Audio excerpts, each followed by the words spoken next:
શિક્ષકો અને મુખ્ય શિક્ષકો માટેની યુટ્યુબ ચેનલ શૈક્ષણિક અને વહીવટી માહિતી માટે શ્રેયસ ડાબર.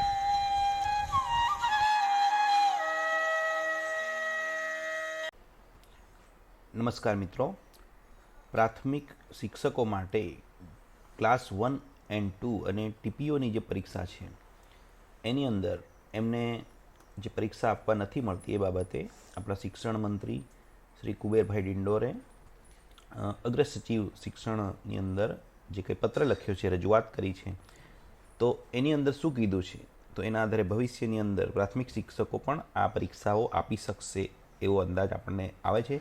તો એ પત્રનો આપણે અભ્યાસ કરીએ. ડૉક્ટર કુબેરભાઈ ડિંડોર, આપણા શિક્ષણ મંત્રી, આદિજાતિ વિકાસ, પ્રાથમિક, માધ્યમિક અને પ્રૌઢ શિક્ષણ, ગુજરાત સરકારનો આ 21મી ફેબ્રુઆરી એમણે રજૂઆત કરેલી છે. એમણે કીધું છે કે પ્રાથમિક શૈક્ષિક મહાસંઘ અને ગુજરાત રાજ્ય પ્રાથમિક શિક્ષક સંઘના જે એમણે બંનેએ 30/1/25ની બિડાણ સહિતની રજૂઆતો એમણે કરેલી છે. એમાં જીપીએસસી દ્વારા લેવાનાર શિક્ષણ સેવા વર્ગ 1 અને 2 એટલે ડીપીઈઓ અને અન્ય જે શિક્ષણની સેવાઓ છે ડીઓ ડીપીઓની અને તાલુકા પ્રાથમિક શિક્ષણાધિકારી ટીપીઓની પરીક્ષાની અંદર અગાઉ પ્રાથમિક શિક્ષકોનો અનુભવ માન્ય ગણવામાં આવતો હતો, પરંતુ તે પછી નવા ભરતીના નિયમો એટલે કે આરઆર મુજબ ગુજરાત શિક્ષણ સેવા વર્ગની પરીક્ષાઓની અંદર પ્રાથમિક શિક્ષણનો અનુભવ માન્ય ગણેલ નથી, જ્યારે માધ્યમિક અને ઉચ્ચતર માધ્યમિક ખાનગી અને સરકારી બંનેનો માન્ય ગણવામાં આવે છે. પરંતુ પ્રાથમિક શાળાના શિક્ષકોના ભરતીના નિયમો તથા માધ્યમિક અને ઉચ્ચતર માધ્યમિક શાળાના શિક્ષકોના ભરતીના નિયમોમાં તફાવત છે.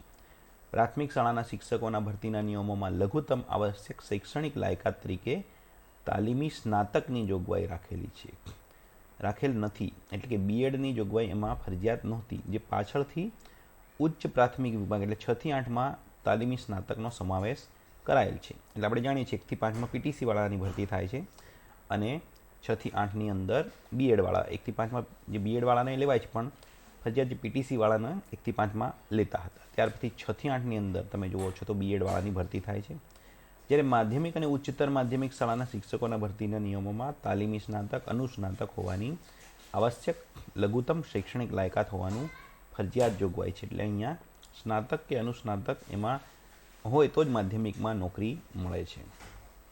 વળી પ્રાથમિક શાળાના શિક્ષકોનો અનુભવ પ્રાથમિક વિભાગ 1 થી 5 અને 6 થી 8નો જ હોય છે, જેને માધ્યમિક અને ઉચ્ચતર માધ્યમિક શાળાના શિક્ષકોનો અનુભવને સમકક્ષ ગણેલ નથી. એટલે આવા બધા પ્રશ્નો છે. તેમ છતાં આ રજૂઆતો પરત્વે તમામ પાસાઓ અંગે જરૂરી ચકાસણી કરી યોગ્ય નિર્ણય લેવામાં આવે એવું એમણે કીધું છે. પ્રતિ અગ્ર સચિવ શ્રી પ્રાથમિક અને માધ્યમિક શિક્ષણ વિભાગ. હાલની જે પરીક્ષા છે એ તો જાહેર થઈ ચૂકી છે ટીપીઓની, પણ ત્યાર પછીની જે કંઈ જાહેરાતો આવશે એમાં કદાચ આ અનુભવને માન્ય ગણવા માટે કોઈ રસ્તો કાઢવામાં આવે એવું અહીં આપણે જોઈ શકીએ છીએ.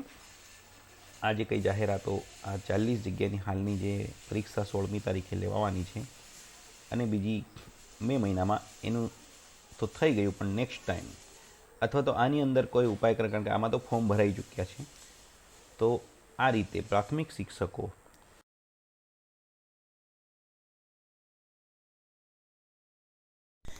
શિક્ષકો અને મુખ્ય શિક્ષકો માટેની યુટ્યુબ ચેનલ શૈક્ષણિક અને વહીવટી માહિતી માટે શ્રેયસ ડાબર.